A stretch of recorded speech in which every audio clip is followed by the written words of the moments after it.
Baik, assalamualaikum warahmatullahi wabarakatuh. Perkenalkan nama saya adalah Bayu dengan NIM 2338322127. Pada kesempatan ini saya akan membahas tentang pengukuran resiko, yaitu bagaimana cara menilai dan mengelola resiko dalam kehidupan sehari-hari maupun dalam dunia kerja. Nah, pengertian resiko sendiri di sini adalah kemungkinan terjadinya suatu kejadian yang dapat menimbulkan kerugian atau dampak negatif.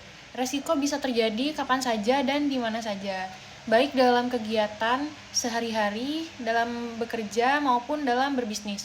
Oleh karena itu, penting bagi kita untuk memahami dan mengelola resiko dengan baik dan benar.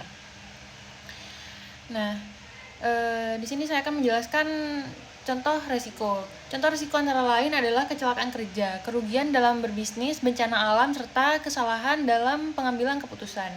Semua contoh tersebut menunjukkan bahwa resiko dapat berasal dari berbagai sumber dan memiliki dampak yang berbeda-beda pada setiap keadaannya.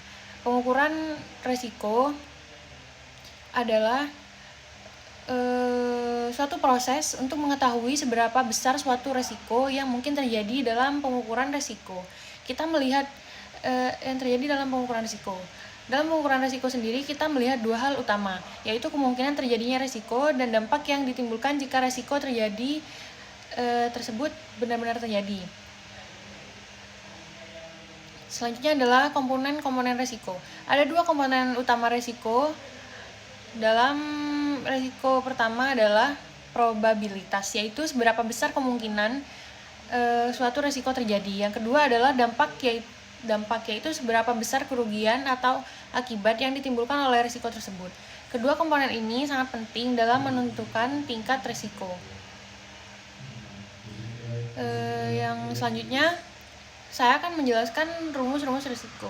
Secara sederhana, resiko dapat dihitung dengan rumus resiko sama dengan probabilitas dikalikan dengan dampak, artinya semakin besar kemungkinan suatu kejadian dan semakin besar dampaknya, maka semakin tinggi pula tingkat resikonya.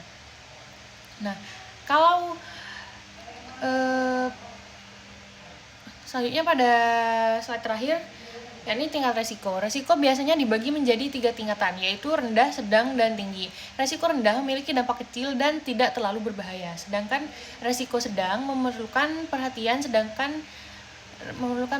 dan sedangkan resiko tinggi harus segera ditangani karena dapat menimbulkan kerugian yang besar. Slide selanjutnya yakni matriks resiko. Untuk mempermudah analisis, biasanya digunakan matriks resiko. Matriks ini merupakan hal yang membantu kita memetakan risiko berdasarkan tingkat kemungkinan dan dampaknya, sehingga kita dapat menentukan prioritas dalam penanganan risiko.